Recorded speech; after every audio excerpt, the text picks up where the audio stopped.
Vale. Pues nada, empezamos. ¿Quién sabe qué es eso? ¿Alguien que sepa decirme? Es una ecuación, pero ¿alguien sabe qué es? ¿Quién la formuló? ¿Quién la estableció?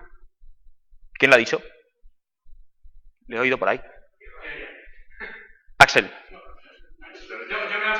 Lo has dicho tú, Nacho. Vale, Euler, ¿no? Leonhard Euler. ¿Tú sabes quién era Leonhard Euler? Un matemático. Sí, correcto. Leonhard Euler era un matemático suizo. Nació en la ciudad de Basilea, ya a principios del siglo XVIII, en 1706, creo.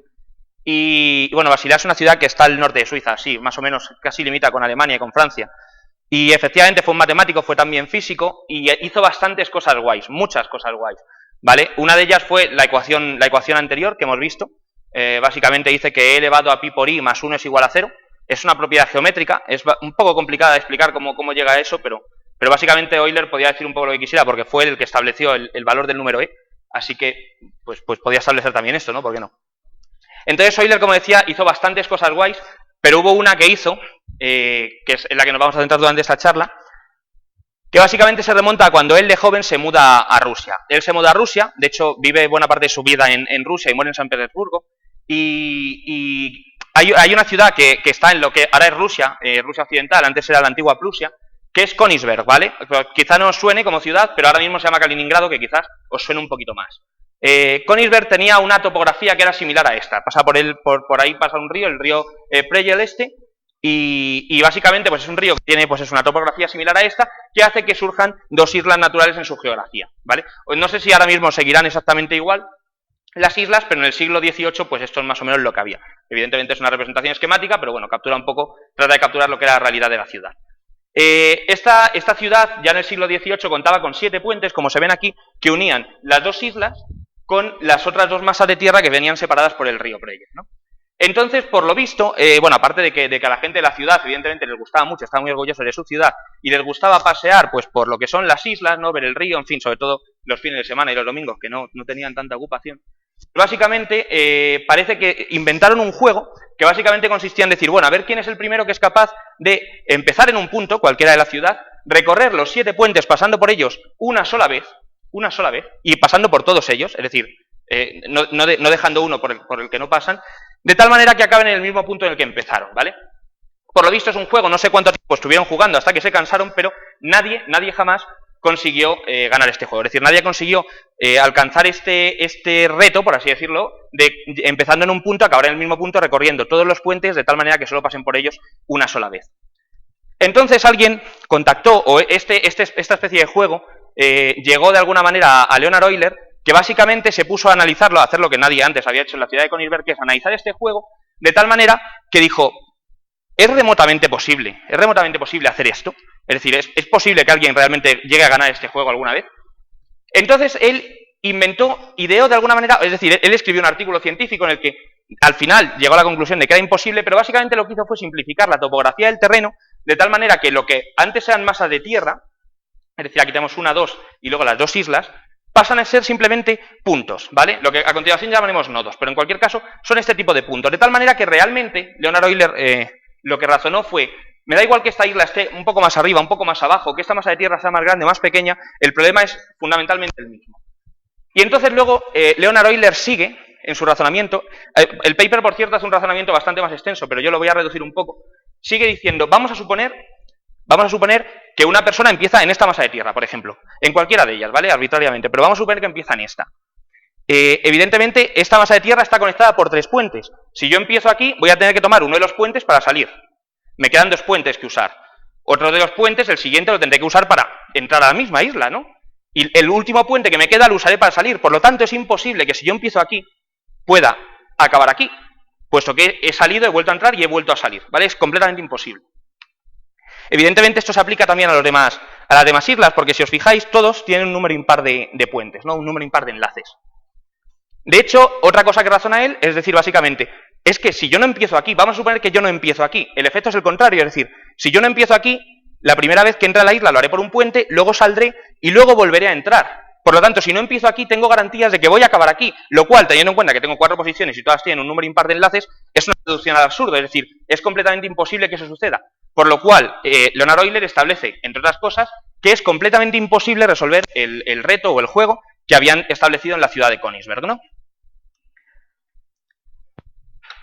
Básicamente lo que ha hecho, bueno, por cierto, también estableció, aunque esto ya es un poco más curiosidad, no aplica para esta charla, también estableció que para que ese juego pudiera llevarse a cabo, todos los nodos, o en este caso todas las masas de tierra, tendrían que tener un número par de enlaces, es decir, un número par de puentes, ¿vale? Ya que evidentemente si uno tiene un número impar, con que uno solo tenga un número impar, nos pasa la situación de reducción al absurdo que hemos visto antes, es decir, si empezamos en esa masa de tierra, no podemos acabar en ella, ¿vale? O si no hemos empezado en esa, tendríamos que forzosamente acabar en ella.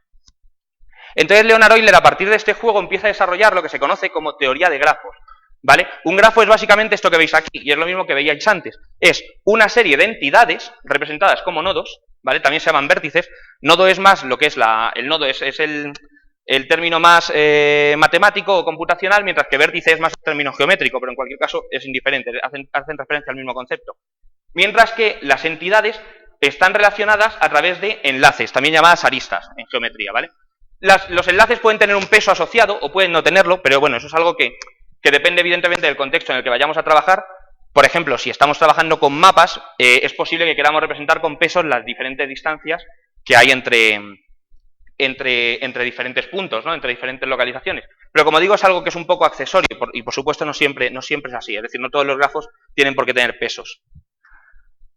Los grafos, que en ese momento estableció Euler, la teoría principal, la teoría básica de grafos, es algo que se utiliza prácticamente en todo, prácticamente absolutamente en casi todas las áreas. Aquí he puesto tres, por ejemplo, y os voy a contar unos casos muy rápidos. Uno de ellos es, por ejemplo, las redes de ordenadores. Es decir, evidentemente, cuando tenemos unas redes de ordenadores en las que yo tengo una serie de ordenadores que están conectados por cables de red a switches o a routers, evidentemente, cada uno de esos componentes es un nodo y los propios cables serían enlaces que conectan los diferentes ordenadores, de tal manera que, evidentemente, si un ordenador no está conectado a una red, no podrá acceder a ninguno de los nodos de esa red. Y si lo está, pues podría hacerlo mediante una serie de pasos, ¿no? De saltos en los enlaces, ¿vale? En este caso es que además en telecomunicaciones precisamente se llama también nodos y enlaces a los elementos de la red, por lo que es bastante trivial el cálculo. Luego tenemos otros dos contextos que he puesto aquí, que sean, por ejemplo, el ámbito de la medicina. Hace poco salió un artículo de esta misma universidad, de investigadores del Departamento de Informática, en el que básicamente trabajaban haciendo interacciones entre fármacos, es decir, ellos cogían, además los traían de redes sociales y decían, bueno, pues básicamente estos dos fármacos, de todos los posibles fármacos que están recogidos en el Vademecum, o como se llame esto que recoge los nombres de los fármacos, dos fármacos están relacionados entre sí si de alguna manera tienen algún tipo de interacción, negativa o positiva, ¿no? Entonces ellos establecían este tipo de interacciones entre fármacos. Por último, pues, lo de la comida, porque a mí es un mundo que me gusta bastante. Y básicamente lo he incluido porque hay también estudios en los que se han realizado grafos sobre alimentos. ¿Cómo exactamente? Pues básicamente ha habido alguna aplicación en lo que se ha hecho es coger recetas de cocina, poner los diferentes ingredientes como si fueran nodos de un grafo, y luego los enlaces básicamente habría un enlace entre dos ingredientes si se han utilizado en una misma receta de cocina, ¿no? ¿Qué ocurre? Pues que de esta manera, además, en este caso sí que es un grafo ponderado, es decir, las aristas tienen pesos, y eso es lo que nos permitiría saber cuántas veces han aparecido dos ingredientes juntos en una receta de cocina. ¿Qué ocurre? Que al final tenemos un grafo enorme en el que si cogemos núcleos de alimentos que están conectados entre sí, podemos generar nuevas recetas de cocina que, suponemos, saldrán relativamente bien porque utilizan ingredientes que ya han sido utilizados juntos muchas veces antes, ¿no? Pero estos son algunos ejemplos de grafos que no vamos a utilizar durante esta charla. Nosotros vamos a utilizar este tipo de grafos, ¿vale? Es un grafo social. Básicamente un grafo social es exactamente la misma idea que hemos dicho con anterioridad. Lo que pasa es que los nodos no son ni ordenadores, ni medicamentos, ni ingredientes. Son personas, ¿vale? Son siempre personas, de cualquier tipo. Personas, en definitiva. Y las relaciones entre dos nodos básicamente indican que existe algún tipo de relación evidentemente entre esas dos personas, ¿vale? Puede ser que sean amigos, que sean contactos, que simplemente se hablen, que se escriban un correo electrónico, en fin, la relación la podemos definir arbitrariamente y dependerá evidentemente del grafo social, pero básicamente quiere decir eso, es decir, que existe un tipo de relación que nosotros definimos entre dos personas que están conectadas. Si no existe un enlace entre dos personas, una relación entre dos personas, quiere decir que evidentemente esa relación no se está produciendo. Voy a poner un ejemplo muy, muy rápido y muy tonto, aunque ha sido bastante estudiado en la literatura, es el del club de karate de Zakaris. Zakaris, por cierto, no es ni el dueño del club de karate ni nada parecido. Wayne Zakaris era el tipo que se puso a estudiarlo, y ahora os cuento un poquito qué es lo que hizo. Bueno, lo voy contando durante la charla. Este es el grafo social del club de karate. Como veis, pues hay en total 34 miembros dentro del club de karate, de los cuales hay 2 que están... Perdona, no lo he explicado. Esos son, los nodos son los miembros del club de karate, y las aristas básicamente representan si hay una relación entre 2 personas, entre 2 socios del club, fuera de lo que es el propio club. Es decir, si se ven regularmente, si se hablan, si son amigos, ¿no? Fuera de lo que es este club de karate. Hay 2 nodos que, como veis, están especialmente conectados, que son el 1 y el 34, y es que son personas que tienen una especial importancia dentro del club. El número 1 en este caso sería el profesor, el instructor, el maestro karateka, mientras que el 34 fue el fundador y el presidente del club de karate, ¿no? ¿Qué ocurre? Pues que hay un momento, en un momento dado, las relaciones entre ambos, entre el presidente y entre el instructor, en este caso el maestro karateka, se rompen, se enfadan, dejan de ser amigos. ¿Y qué ocurre? Pues que entonces es cuando todo da lugar a los grafos de la ira, ¿no? De ahí el título de la charla, supongo. Bueno, os cuento un poco, que no lo he dicho. Yo soy Alejandro Valdominos, 4 cosas rápidas sobre mí. Trabajo en esta universidad y estudié en esta universidad. Soy investigador del Departamento de Informática en el grupo de Computación Evolutiva. A ver, más cosillas. Organizamos anualmente un congreso que es TechFest, una feria, a lo mejor ya la conocéis, probablemente algunos ya la conozcáis. Trabajo también como profesor en la UNIR, aunque es una universidad a distancia, por lo que de vez en cuando doy regularmente alguna clase en un ámbito en el que he trabajado en alguna ocasión, que es Big Data. Tengo un gato, esto lo tengo que meter porque Axel, si no, pues se enfada conmigo. Y si queréis seguirme en Twitter, ¿vale? Pues ese es mi Twitter. Pero lo voy a pasar rápido, luego si tenéis alguna curiosidad, pues lo vuelvo a escribir. ¿Qué ocurre a continuación? Como decía, se enfadan el maestro karateka y el presidente del club, y entonces lo que era originalmente un club de karate se separa en dos. Y los estudiantes, los alumnos de ese club de karate, pues también se dividen, es decir, tienen que decidir si van a un club o si van al otro. Hubo un tipo, que fue precisamente Wayne Zackaris, que predijo con casi un acierto total, con solo un único fallo, a qué club iban a ir los estudiantes dependiendo de las relaciones que ellos tenían fuera del propio club de karate. Es decir, resulta relativamente evidente que, por ejemplo, estos alumnos de aquí, el 11 o el 5, o el 6 o el 7, iban a ir al club que iba a formar el instructor, ¿no? El nuevo instructor, porque no tienen relaciones con los miembros del otro lado, por así decirlo. Mientras que es evidente también que los alumnos que están aquí, pues el 27, el 30, el 24, iban a quedarse en el club original que mantenía el fundador del club de karate, ¿no? Pero ¿qué ocurre con estos que están por aquí en medio? Porque esos evidentemente tienen relaciones con miembros de los dos lados, ¿no? ¿A qué club iban a ir? Pues efectivamente Wayne Zackaris lo predijo con total corrección, con la única excepción del alumno 9, que él situó en un club y realmente luego fue a otro, ¿vale? ¿Cómo lo hizo? Pues lo hizo básicamente aplicando teoría de grafos sociales, ¿no? Entonces esta es un poco la motivación para la charla. La idea es que efectivamente, simplemente viendo un grafo social, se pueden aplicar determinadas técnicas para extraer valor que puede ser útil, ¿vale? O sea, la idea de esta charla es que este valor puede ser útil. En este caso sirve para predecir a qué club de karate van a ir los alumnos, pero en realidad se pueden sacar muchísimas cosas, muchísima información. Y esa es la idea con la que quiero que os quedéis después de esta charla. Por cierto, si alguno tiene alguna pregunta en algún momento puede hacerla, no hace falta esperar hasta el final, ¿vale? Un matiz, una pequeña definición. ¿Alguien sabe lo que es una red social? O sea, no hace falta una definición muy extensa, no pretendo una definición técnica, simplemente si alguien me sabe decir más o menos lo que es una red social. Facebook es una red social, ¿no? Twitter es una red social. Efectivamente son redes sociales, pero lo que yo quería decir con esta definición es que una red social es algo que trasciende un poquito a eso, ¿vale? Básicamente, cuando hablamos de Facebook, de Twitter, de LinkedIn, etcétera, son redes sociales online, pero en realidad una red social no es más que un conjunto de personas reales, es decir, no tienen por qué ser virtuales, no tienen por qué estar detrás de una pantalla, un conjunto de personas reales que se relacionan entre sí. Precisamente, que el hecho de que sean personas es lo que lo convierte en social, y el hecho de que se relacionen entre sí es lo que hace que sea una red, ¿no? Un grafo social es la estructura computacional, la representación computacional de una red. Básicamente, pues algo como lo que veis aquí, ¿vale? La persona tiene su nodo asociado y existen relaciones, pues cuando las personas, pues como decía antes, se hablan, tienen contacto, en fin, el tipo de relación que nosotros decidamos establecer. Voy a dar unas pequeñas nociones de teoría de grafos básica y luego ya nos pondremos un poco más con lo que es teoría de grafos sociales, ¿vale? Esto simplemente por si alguien, a lo mejor se puede pasar rápido, porque quizás si lo habéis estudiado antes ya sepáis de qué va el tema, pero bueno, lo cuento muy rápido.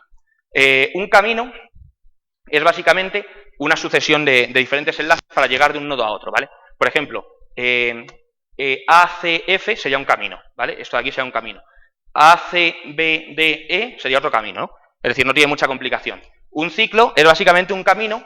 Un ciclo es lo que buscaba la gente de Konigsberg con el problema este que ellos desarrollaron, y es básicamente un ciclo en el que empieza un camino en el que empiezas en el mismo punto en el que acabas. Es decir, un ciclo podría ser, por ejemplo, A, B, C, A, o A, B, D, E, A. Eso sería, por ejemplo, un ciclo, en un camino en el que yo acabo en el mismo punto en el que empiezo. Tengo además otro concepto que va a ser especialmente relevante, luego lo veremos cuando hablemos de grafos sociales, que son las componentes conexas, las connected components. En este caso, todo esto de aquí es un grafo. Vemos que realmente este grafo tiene dos subgrafos que no están conectados. Es decir, estos nodos no tienen ninguna conexión con estos nodos, ¿vale? Eso quiere decir que son dos componentes conexas distintas. Si ahora mismo vosotros os creáis una cuenta de Facebook y no agregáis a nadie, por lo menos durante los primeros días, no agregáis a nadie, o os creáis dos cuentas de Facebook y solo las conectáis entre estáis creando una componente conexa nueva, ¿vale? Porque no está conectado con el resto del grafo de Facebook. Esa sería la idea. Luego hay un concepto que aparece ahí, que es el de componente gigante, que es una definición es poco precisa en realidad. Por ejemplo, yo diría que aquí no hay ninguna componente gigante. Es decir, una componente gigante sea una componente conexa que es muchísimo más grande en varios órdenes de magnitud que el resto, ¿no? Aquí en este ejemplo no está dibujado, pero luego cuando veamos grafos sociales de verdad, vamos a ver algún ejemplo concreto. El concepto de distancia, bueno, pues ya lo sabréis probablemente, pero la distancia es simplemente el número mínimo de enlaces que hay que atravesar para llegar de un camino, de un nodo a otro. Por ejemplo, en el camino AE la distancia es 1, porque están separados por un único enlace. En AG, por ejemplo, la distancia sería 2, puesto que solo tengo que atravesar dos enlaces para llegar a G, y así sucesivamente. Evidentemente, hay una propiedad que es que si yo cojo dos nodos de dos componentes conexas distintas, su distancia es infinita, puesto que no tengo ninguna forma de llegar de un nodo al otro siguiendo los enlaces que contiene el grafo. ¿Vale? Y el diámetro, este también es un concepto importante, el diámetro de un grafo es básicamente la distancia mínima, bueno, vamos a decir la distancia entre los nodos que están más alejados. Es decir, si yo cojo los nodos que están más alejados en el espacio, en este caso, por ejemplo, podríamos coger probablemente el C y el G. Bueno, lo tengo ahí. Sí, el C y el G. ¿Cuántos pasos tengo que dar para llegar de C a G? Pues sería de C a F, luego de F a E y de E a G, ¿no? Entonces, en este caso sería una distancia de 3. Básicamente, el diámetro sería eso. Es como si os imagináis pues una circunferencia. El diámetro es el lado más... Es como la distancia que hay entre dos puntos cualquiera de la circunferencia, siempre que estén opuestos, ¿no? Pues en este caso sería una idea muy parecida, pero aplicada a grafos. ¿Qué te pasa? ¿En cuál? Perdona.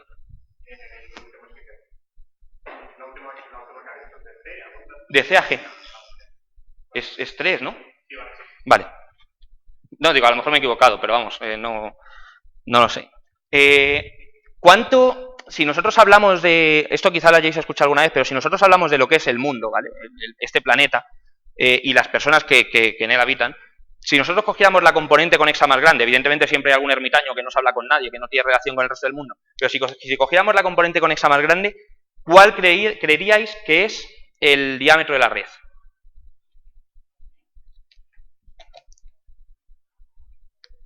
Bueno, es difícil de saber, la verdad, porque realmente es muy difícil comprobarlo. Pero, entonces, el diámetro de la red realmente es difícil de estimar. No sé si conocéis a este hombre, no sé si os suena. La cara, pone abajo quién es, pero no sé si sabéis algo de él. ¿Os suena Stanley Milgram? ¿No? El nombre es conocido, ¿no? Vale.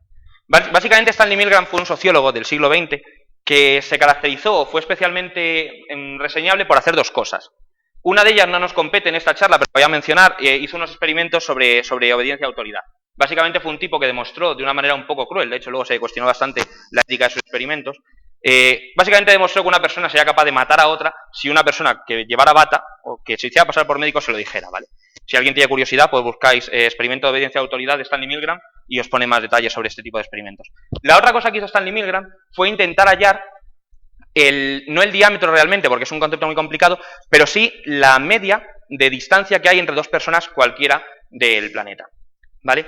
Realmente su experimento quedó un poco flojo porque básicamente su experimento consistía en coger a una persona aleatoria y decirle que mandara una carta a un señor que está en Boston, Massachusetts. El destino siempre era el mismo, lo que variaba era el origen. Y la única instrucción que tenía es, bueno, tú no conoces, probablemente no conozcas a este señor, pero mándaselo a la persona que creas que es más posible que pueda llegar a conocerla, ¿no? Y esa era la secuencia de instrucciones. No, el experimento no terminó de funcionar muy bien, porque hubo mucha gente que no siguió el experimento, hubo muchas cartas que no llegaron, pero en las que llegaron, bueno, perdonad, cada miembro de la cadena que tenía que enviar la carta al siguiente eslabón tenía que apuntar su nombre, ¿no? Para que luego eso se pudiera trazar. Entonces, básicamente, lo que comprobó es que la mediana de distancia estaba en 6, es decir, que había aproximadamente de mediana, había 6 grados de separación entre dos personas del planeta. En realidad no sería entre dos personas arbitrarias, porque en su experimento se limitó a comprobar que fuera entre una persona arbitraria y este señor de Boston. Pero básicamente la idea es la misma. Y luego, de hecho, vamos a ver a continuación un experimento un poco más realista, por así decirlo, que el que hizo Stanley Milgram. Tened en cuenta que esto era más o menos 1960, los medios eran otros de los que hay en la actualidad. Esa foto, por cierto, es del año 2010, es el número de conexiones que hay en el planeta de Facebook, es decir, el número de personas en cada país. Como veis, hay algunas zonas más deshabitadas, como pueden ser África o parte de Sudamérica, y básicamente pues hay conexiones cuando hay amistades entre personas bueno, pues del mismo país o de diferentes países, ¿no? La idea de esa luz es que cuanto más luz hay, más conexiones entre sí se producen. ¿Conocéis a estos dos tipos? ¿A ninguno de los dos? ¿A cuál conoces, Nacho? Di quiénes son. ¿Polerdos? ¿El que te he dicho antes? Efectivamente, este es Paul Erdos y es Kevin Bacon. Bueno, Kevin Bacon no se necesita presentación, es un actor de Hollywood. Y Paul Erdos es bueno, era porque murió en el 96, era un matemático húngaro. ¿Húngaro? Sí, nació en Budapest, quiero recordar. Entonces era un matemático húngaro que básicamente se caracteriza por una cuestión, y es que era tremendamente prolífico. Él era científico, escribió más de 1500 artículos científicos en conferencias y revistas, y básicamente pues la razón por la que la hizo, parece ser, no sé si es una leyenda o no sé cuánto de realidad tiene esto, es que el tío era un poco nómada, ¿vale? Nómada por no decir vagabundo. Entonces lo que hacía era que vivía en conferencias y vivía en casa de, pues no sé, gente que conocía en conferencias. Entonces durante el tiempo que estaba en estas casas y estas conferencias, pues, se dedicaba a escribir artículos con esta gente. Entonces tiene más de 1500 artículos escritos con mucha gente distinta. Básicamente, ¿qué es lo que pasa? Pues que como este tipo fue tan prolífico y escribió artículos con tanta gente, alguien que se dedica a estudiar redes sociales decidió establecer un concepto que es el número de Erdos. ¿Vale? Si tú eres un académico, tu número de Erdos es el número de pasos que te separan al escribir literatura de Paul Erdos. Lo explico un poco mejor. Si tú eres un autor científico que ha escrito un artículo con Paul Erdos, entonces tienes distancia 1. Si no has escrito un artículo con Paul Erdos, pero has escrito un artículo con alguien que ha escrito con Paul Erdos, entonces tienes distancia 2, ¿vale? Y así sucesivamente. No creo que haga falta que lo escriba en la pizarra, la verdad. ¿Vale? Entonces, esto parece que hay mucha gente que tiene interés por saber su número de Erdos, ¿vale? Pero vamos a centrarnos en Kevin Bacon, porque básicamente la idea es que con Kevin Bacon se hizo algo parecido. Alguien en la Universidad de Pensilvania, pensó que Kevin Bacon por alguna razón era como el centro de Hollywood. No sé si en algún momento lo fue realmente, pero bueno, alguien lo pensó. Entonces, dijo, vale, pues igual que existe el número de Erdos, vamos a calcular el número de Bacon. Entonces, empezaron a coger en IMDb, en la base de datos de películas de internet, empezó a coger un montón de ocurrencias de actores y empezó a calcular su número de Bacon. ¿Qué ocurre? Que se dieron cuenta de que, curiosamente, era extremadamente complicado encontrar actores que tuvieran un número de Erdos mayor que 6, o mayor que 5, de hecho, de 6 en adelante. Era extremadamente complicado. De hecho, alguien que le apasionaba el cine, no sé si aquí alguno de vosotros es apasionado del cine, pero alguien intentó buscar en IMDb, un poco tirando de ordenadores y también a mano, intentó encontrar actores que tuvieran el número de Erdos mayor, y básicamente después de mucho tiempo encontraron que hay una película de 1928 rusa, o sea, os podéis imaginar una película rusa de 1928, no se sabe cómo sería, en la cual aparece un actor que ha compartido películas con otros actores y luego otros 8 miembros del reparto que solo han aparecido en esa película. Básicamente, esto de aquí. Es decir, hay una película rusa de 1928 que se llama Pleniki Moria, en la que aparecen 8 personas, entre ellos Dmitry Vasilev, y uno de los actores que aparece en esa película es George Sabin, este tipo, que ha salido en otra película, en concreto Chorny Parus, que es del 1929, con esta muchacha, Nina Saternikova, ¿no? Y así sucesivamente, es decir, no sé si alguno de vosotros conoce estas películas, realmente no, salvo que os guste el cine ruso de los años 30.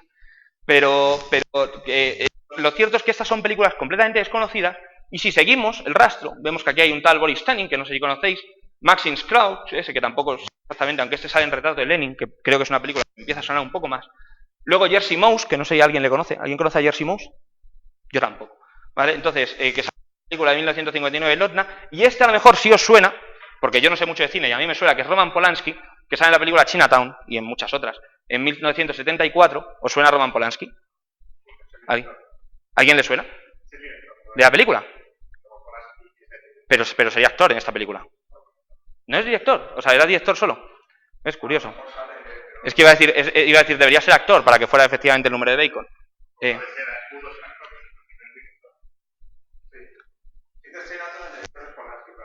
Puede que salga como actor, que sea miembro del reparto, aunque sea en un cameo.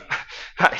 El caso es que, por lo visto, y seguimos por aquí, luego está Jan Nicholson en Algunos hombres buenos, y por fin llegan a Kevin Bacon, es decir, han encontrado a una persona, al tipo ese, a Dmitry Vashilev, que tiene una distancia con un número de Bacon de 8, ¿vale? Luego alguien se decidió hacer un estudio un poco más exhaustivo, en el que sacó una tabla como la que se ve ahí, es decir, básicamente tenemos más de 20.000 personas que no están conectadas con nadie más, mejor dicho, que no están conectadas con Kevin Bacon de ninguna manera, bien porque han aparecido en películas, no sé, propias de, no sé, cine casero, no sé, este tipo de cosas. Pero el caso es que de aquí, obviando el infinito, está el número de Bacon y el número de personas que tienen ese número de Bacon, ¿vale? Como veis, a partir de 5 es extremadamente encontrar personas que tengan ese número de Bacon. Además, con una distancia, con un número de Bacon de 8, solo hay 8 personas, por lo menos registradas en IMDb. Lo cual quiere decir, en principio, que son, salvo que hubiera algún error, o que evidentemente haya películas que no estén registradas, que son las 8 personas que no aparecieron en ninguna otra película y que trabajaron con el Piotr Petin en la primera película rusa esta de 1928, ¿vale? Y que es ese tipo, es decir, si este tipo, el segundo, Piotr Sabin, tiene un número de Bacon de 7, todos los otros 8 actores que aparecieron solo con él en esa película tendrían el número de Bacon de 8. Vale, esta mañana me he levantado, yo no puedo calcular mi número de Bacon porque no aparezco en ninguna película de momento, pero esta mañana me he levantado por curiosidad y me ha surgido la tentación de mirar, y he visto que se puede mirar de forma relativamente sencilla, mi número de Erdos, ¿vale? Nunca hasta ahora me lo había planteado, pero esta vez me lo he planteado. Yo soy una persona, los que me conozcáis lo sabréis, que tengo una producción científica completamente escasa, es decir, tengo 3 artículos publicados, y además son artículos que no tienen nada que ver con matemáticas ni con ciencias básicas en general, es decir, serían ciencias aplicadas en todo caso, ingeniería. Y resulta que me ha sorprendido ver que mi número de Erdos es de 6, ¿vale? Erdos ya murió, quiero decir. El caso es que si, bueno, aquí en concreto he puesto aquí para que se vean los autores y los artículos, ¿vale? Pues si alguien tiene curiosidad, pero el caso es que simplemente conectándome con el primero que veis ahí, Pedro Isasi, para el que no me conozca, es el catedrático de mi grupo, un artículo que tengo escrito con Pedro Isasi tiene otro con José María Sierra, que es un profesor de esta universidad, que fue subdirector de la titulación de informática, y a su vez tiene un artículo con Luis Javier García, que es un profesor de la Complutense, y luego pues siguen por ahí con Mario Blum, que no conozco, con Robert J. McEllis, que tampoco conozco, hasta que llega Paul Erdos, ¿vale? La idea de esto, o lo que yo pretendo transmitir con esto, tanto con el experimento de Bacon como con este de Paul Erdos, es que el mundo es tremendamente pequeño. Es muy pequeño, como decía antes con lo de Stanley Milgram, en el sentido de que yo en principio no tengo ninguna relación con Paul Erdos cercana, pero es que ni siquiera publico en su misma área. Ni siquiera vivo en la misma generación que él, y aún así solo hay 6 enlaces que me separan de él, ¿no? Esto es otro experimento. Bueno, no sé si es un experimento o cómo llamarlo, pero básicamente alguien decidió coger a gente que había cambiado de trabajo recientemente y les preguntó, oye, ¿cómo has encontrado el trabajo? Resulta que mucha gente dijo que había encontrado el trabajo porque alguien se lo había recomendado, es decir, alguien le había hablado de ese puesto. No sé el año exacto, probablemente cuando este experimento se hizo no existía Internet, ¿vale? No existía InfoJobs y este tipo de cosas, ni LinkedIn. Entonces, básicamente, la gente conocía trabajo o bien por los periódicos, o bien, más probablemente, porque alguien le dijera que había un puesto en algún sitio, algún puesto vacante. Entonces, a la mayoría de la gente le dijo que había encontrado el trabajo pues porque algún conocido le había dicho que existía. Hasta aquí todo normal. El matiz, que lo hace un poquito especial, es que básicamente la gente que les había recomendado ese trabajo no eran amigos cercanos, no eran gente con la que tenían contacto a diario, sino más bien gente con la que tenían un contacto esporádico, es decir, conocidos más que amigos, ¿vale? Es decir, personas con las que tenían alguna relación, pero no era realmente una relación de amistad cercana. Voy a hablar también en teoría de otros dos principios, y luego vemos cómo tienen estos dos principios que acabo de contar de los trabajos. ¿Vale? El primero de ellos es lo que se llama triadic closure, que no sabría cómo traducirlo al castellano, cierre triádico, supongo, que básicamente dice que, y esto habla todo de probabilidades, ¿vale? Básicamente dice que si dos personas tienen un amigo en común y no son amigas entre sí, es muy probable que en el futuro, en algún momento del futuro, se forme un vínculo de amistad entre ellas. ¿Vale? Aquí, bueno, lo he representado creando un vínculo de amistad entre F y G porque, como veis, tienen un amigo en común. Esto tiene cierto sentido porque, si lo pensáis, si uno de vosotros conoce a dos personas que no se conocen entre sí, es bastante probable que en algún momento del futuro cercano se conozcan, porque coincidáis en algún lugar, pues que os presentéis o lo que sea. Entonces, quiero decir, tiene sentido, ¿no? Es algo que evidentemente no siempre se va a producir, pero que es bastante probable que se produzca. No sé cómo vamos de hora. Bueno, no vamos mal.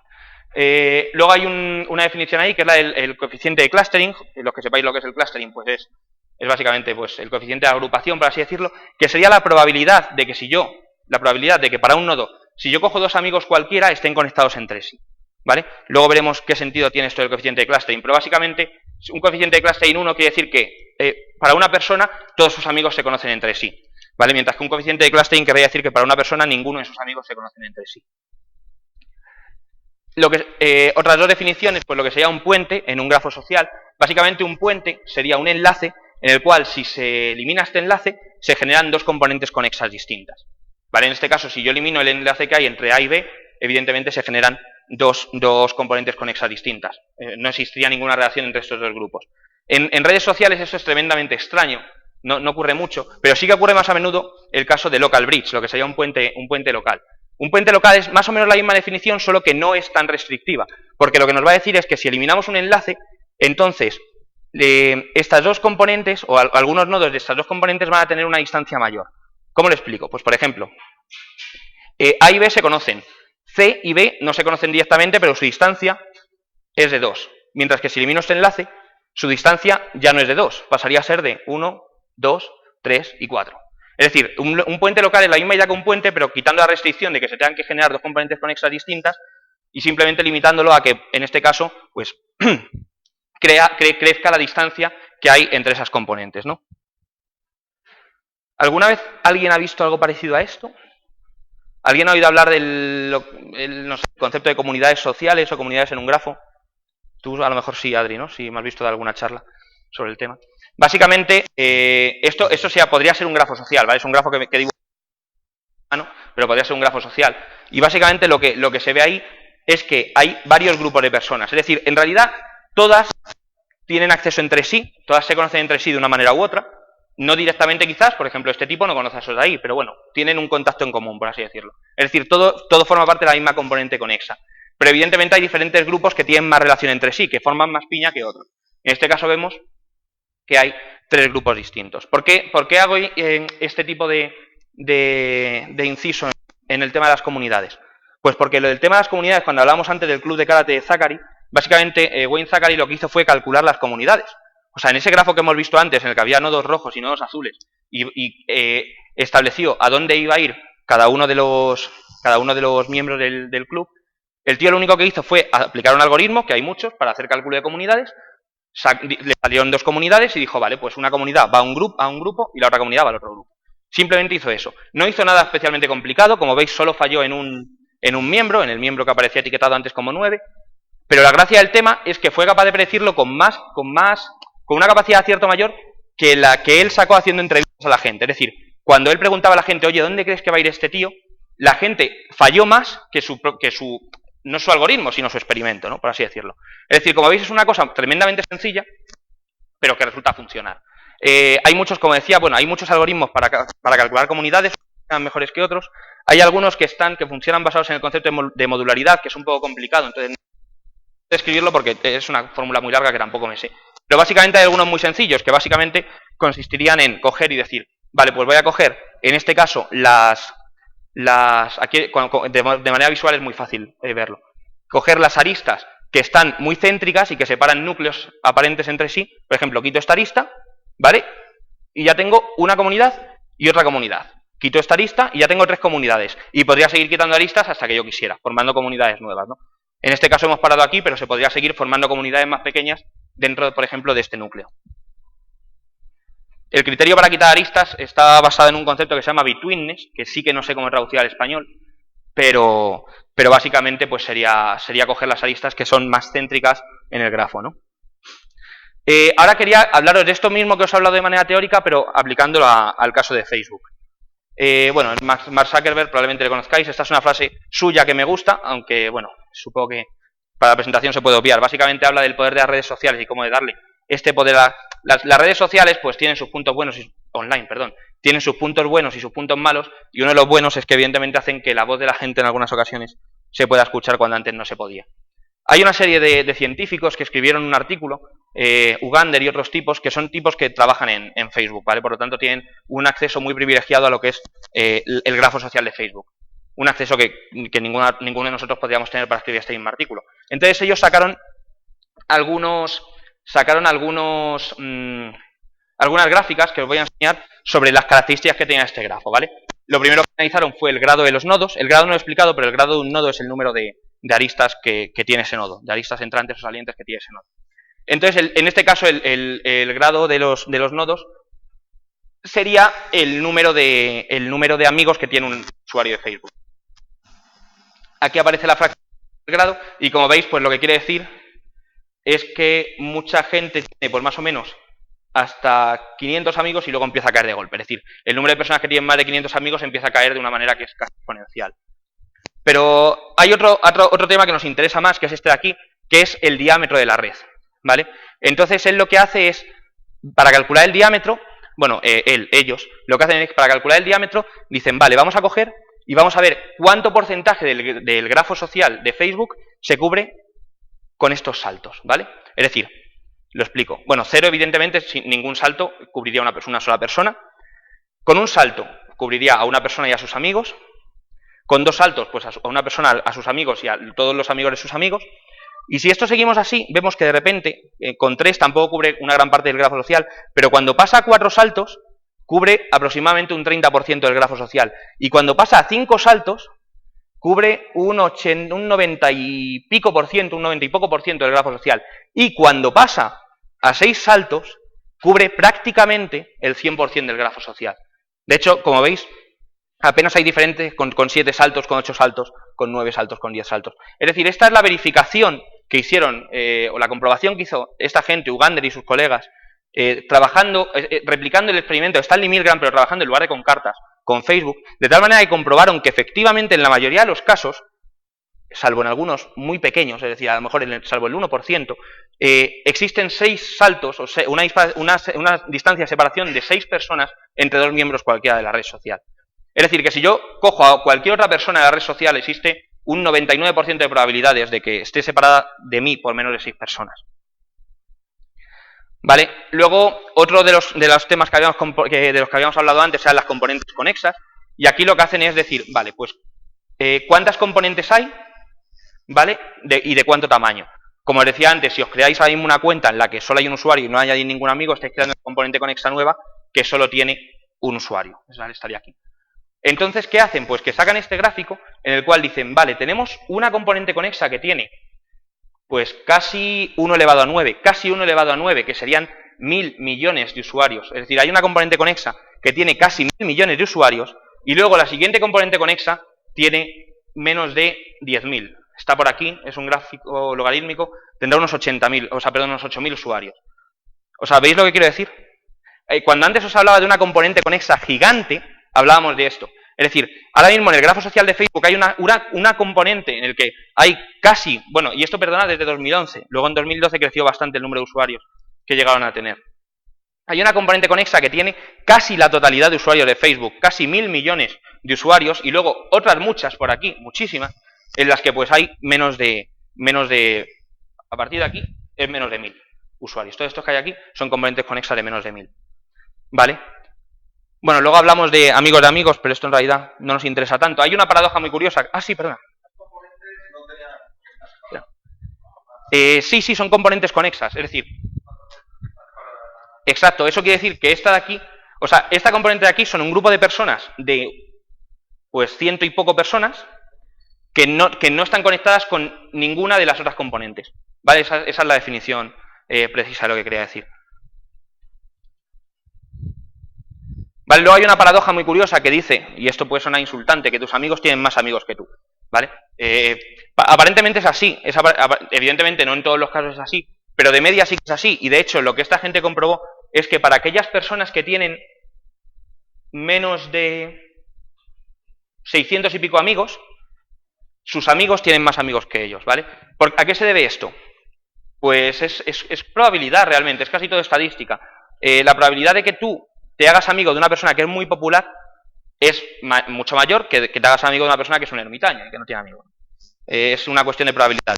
Entonces, simplemente le he querido mencionar porque me parecía bastante curioso y si alguna vez os lo dicen, pues no lo consideréis un insulto, salvo que seáis extremadamente populares, ¿vale? Pero sino que se debe a una cuestión que es meramente probabilística. Hasta ahora hemos hablado sobre todo de estructura del grafo. Técnicamente me quedan 10 minutos, pero he empezado 5 tarde, así que... hemos hablado de estructura del grafo y ahora vamos a hablar de las consecuencias, por así decirlo, que tiene esta estructura en un grafo social. Hay un término que no sé si habéis oído, se llama homofilia en inglés. A mí es una palabra que me suena muy fea porque suena una mezcla entre homofobia y homofilia. Pero homofilia básicamente...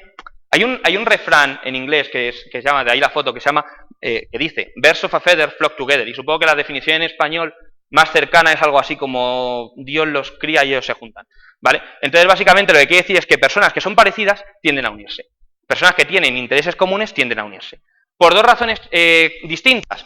La primera es la selección, ¿vale? La selección quiere decir que si a mí me gusta, por ejemplo, la informática y yo voy a congresos de informática y conozco a más gente que le gusta la informática, pues es probable que yo cree una relación con esa gente. Es decir, ahí estoy seleccionando a mis amigos, a mis conocidos, a mis relaciones en función de intereses comunes. Y luego hay otro efecto que es el del contagio social. El contagio social es básicamente, pues yo puedo conocer a una persona que no le gusta la informática, pero si la animo para que alguna vez se venga pues a las jornadas técnicas del GUL o a cualquier cosa de este estilo, pues a lo mejor le empieza a interesar, ¿no? Ese sería, es decir, como veis son dos factores distintos, uno que se produce antes de conocer a la persona y otro que se produce cuando ya conoces a una persona que no es homofílica contigo, es decir, que no tiene tus intereses, pero es posible que esos transmitas, pues ya pues esa persona te las transmita a ti.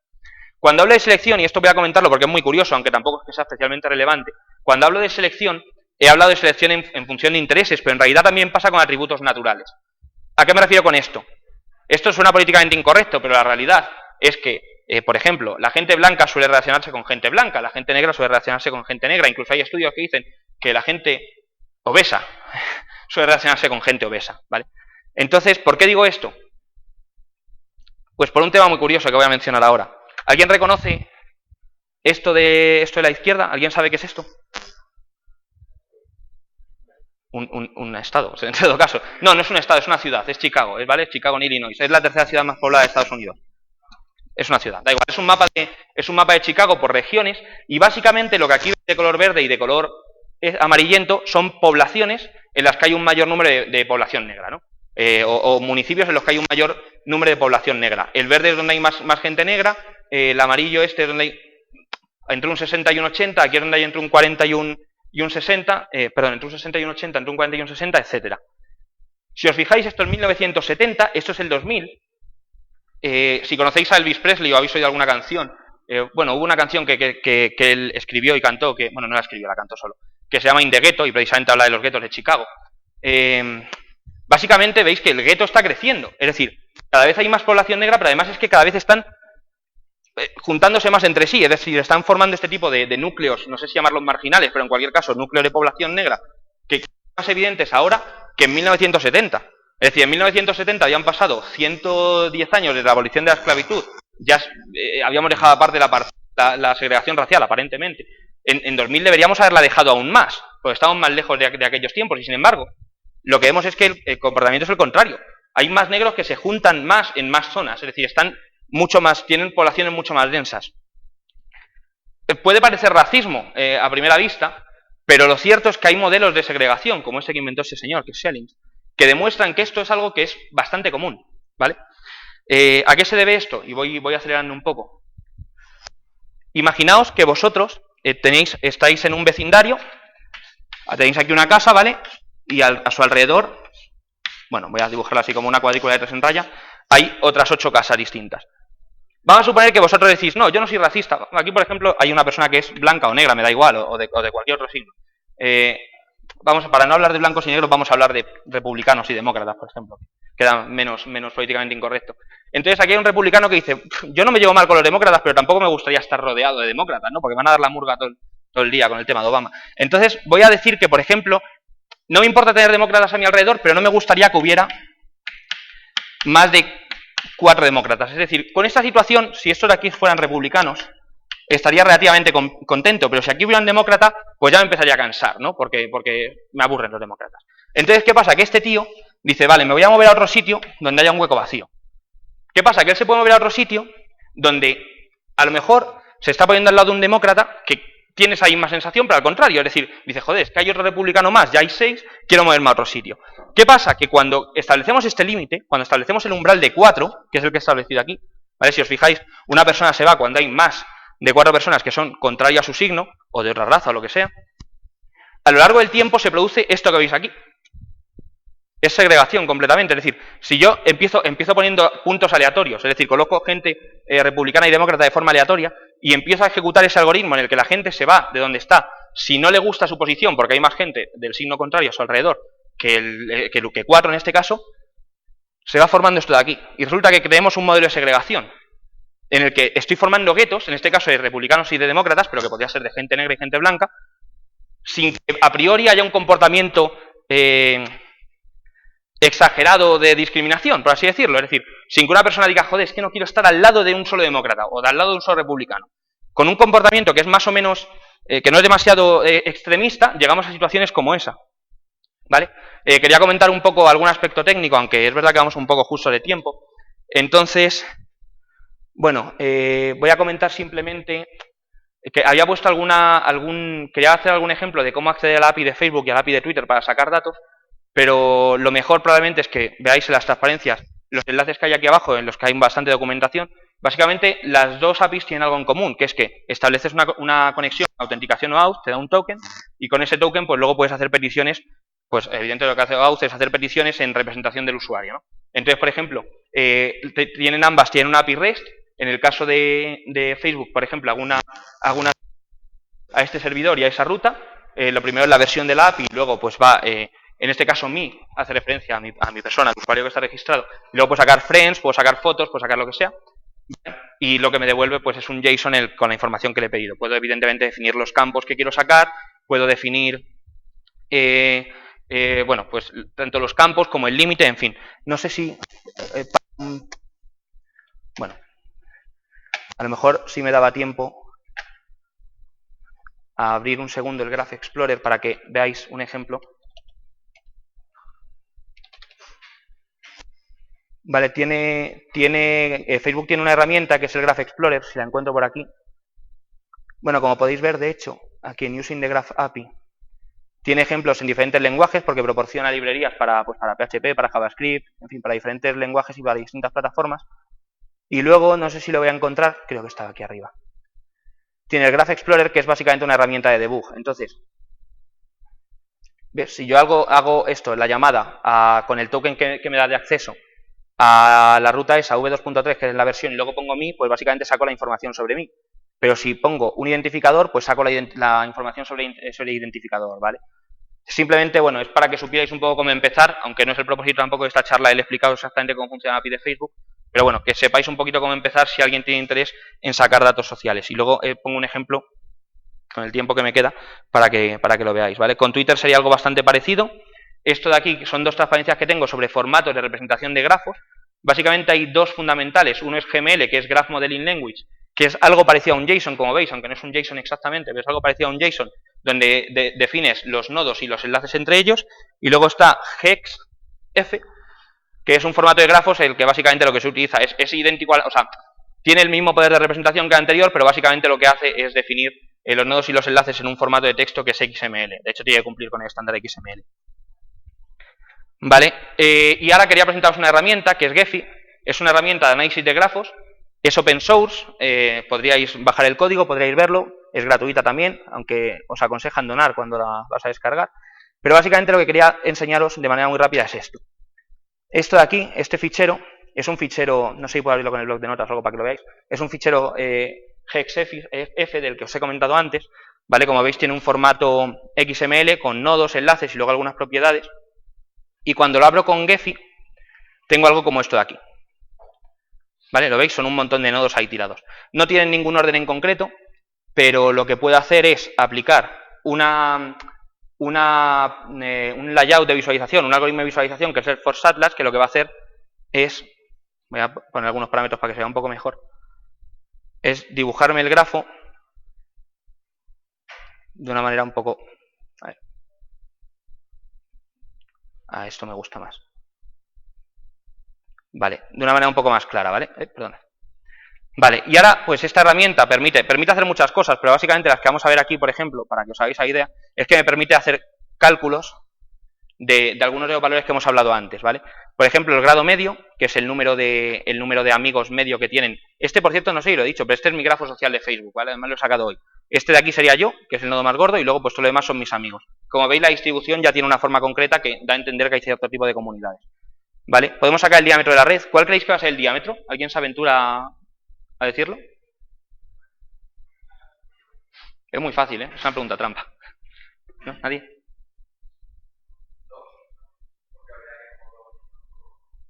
¿2 por? Es 2, pero...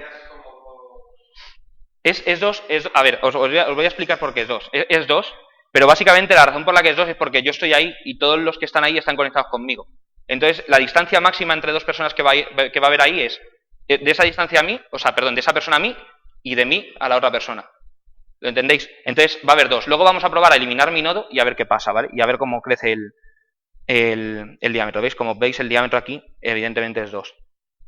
Hay otras cosas que se pueden calcular. Los componentes conexos, que en este caso es un único componente porque todos están conectados conmigo, como podéis ver. La modularidad, que nos va a servir para hacer algo que vais a ver ahora, que es...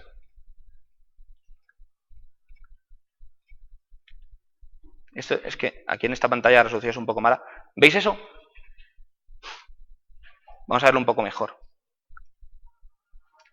¿Veis las comunidades? O sea, aquí es un algoritmo de cálculo de comunidades que lo que hace es basarse en la modularidad. Entonces, pues aquí hay un grupo de personas, aquí hay otro, ahí hay otro, ahí hay otro y ahí hay otro. Y ese soy yo, ¿vale? El tío gordo de en medio. Entonces, voy a hacer una cosa a ver si puedo, sin ocupar demasiado tiempo, que es mostrar las etiquetas. ¿Vale? Y a lo mejor aquí hay gente, me ha parecido verles. ¿Alguien se reconoce ahí? He visto por aquí un nombre que me suena. ¿Vale? ¿Os suena esta gente? ¿La conocéis? O sea, a lo mejor no sé si todos los conocéis, pero probablemente alguno de vosotros sí, ¿no? ¿Veis que está junto? ¿Conocéis a alguien de aquí? Pues probablemente no. ¿No? No sé si veis, pero vamos. Porque es otra comunidad que está bastante lejos de la vuestra. Vamos a hacer un experimento curioso, ya para terminar, que es eliminar mi nodo. ¿Qué creéis que va a pasar con el diámetro de la red? Evidentemente va a crecer, ya no tiene por qué ser 2, pero ¿qué creéis que va a pasar? Bueno, antes de eso vamos a ver qué pasa con los componentes conexos. Esto no os lo pregunto, esto os lo doy de gratis. Hay 21 componentes conexos al eliminarme a mí. Es decir, hay 21 personas, como veis por aquí, que yo soy amigo suyo, pero no tienen ninguna otra relación con otra gente dentro de mi grafo social, ¿vale? ¿Qué creéis que va a pasar con el diámetro del componente más grande? De hecho, dejadme que os enseñe una cosa antes de hacer eso. ¿Veis lo que hay ahí? ¿Veis este gráfico que es la distribución? Es decir, yo tengo una componente conexa que tiene 280 y pico usuarios, ¿vale? Que sería en la componente gigante, una componente conexa con 280 y pico usuarios. Luego, otra componente que tiene, como dos componentes que tienen dos usuarios, y luego 18 componentes que tienen un único usuario, ¿vale? Veis que es más o menos la misma idea que había en el grafo social de Facebook, el que habían estudiado Ugander y sus colegas, pero trasladado a un grafo en el que solo hay 300 personas, 300 y pico personas, ¿vale? ¿Qué creéis que va a pasar con el diámetro? Es decir, si me quitáis a mí, ¿cuál creéis que va a ser el diámetro de la red? A 4. ¿Alguien bueno, es la única estimación que tenemos. El diámetro se va a 8. A 8. Es decir, hay hasta una longitud de 8 entre personas. Pero sin embargo, fijaos lo que quiere decir esto. Bueno, Between ese gráfico no nos dice gran cosa.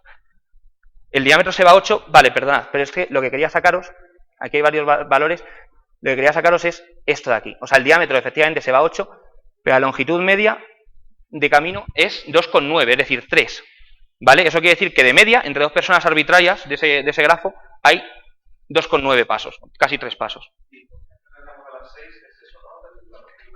Lo que antes decíamos de las 6, en el grafo de Facebook, el 90 y pico % de las personas, de los usuarios, estaban conectados por 6, por una distancia de 6. ¿Vale? Luego si seguía subiendo, crecía un poco más, ¿vale? Pero básicamente el 90, o sea, no sería el diámetro, porque el diámetro sería mucho mayor en el del grafo total de Facebook, Pero lo que quería decir es que el 90% de los usuarios estaban conectados mediante 6 enlaces. En este caso, el 100% de los usuarios están conectados con 8 enlaces, pero la longitud media, es decir, la mitad de los usuarios, el 50% de los usuarios están conectados con como mucho 2,9, ¿vale?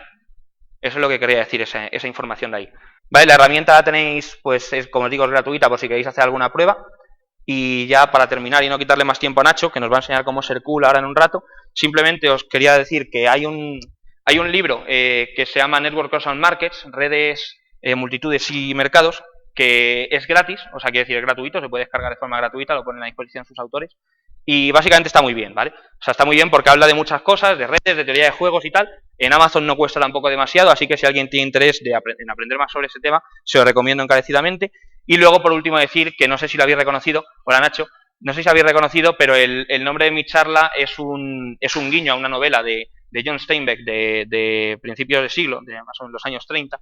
Es un autor americano en el que, bueno, pues no se narra las peripecias de una familia para ir en la época del crack del 29, desde Oklahoma hasta California, para, bueno, los agricultores y tal, ¿vale? Yo no soy muy puesto en el tema de la literatura universal, menos americana, pero bueno, los que veáis Los Simpsons a lo mejor os suena esa escena en la que Nelson dice eso de aquí están las uvas y aquí está la ira, ¿vale? Pues básicamente es la misma idea, solo que, pues no sé, me pareció gracioso, ¿vale? Tampoco le busquemos mucho más sentido. Y nada más, si alguien tiene alguna pregunta, la respondo, y si no, pues coger un grafo social, abrirlo con Gephi y hacer algunos jueguecitos, pues es muy divertido, yo me lo paso muy bien. Y si tenéis alguna publicación científica, calcular vuestro número de erdos también es muy interesante. Poco más que decir.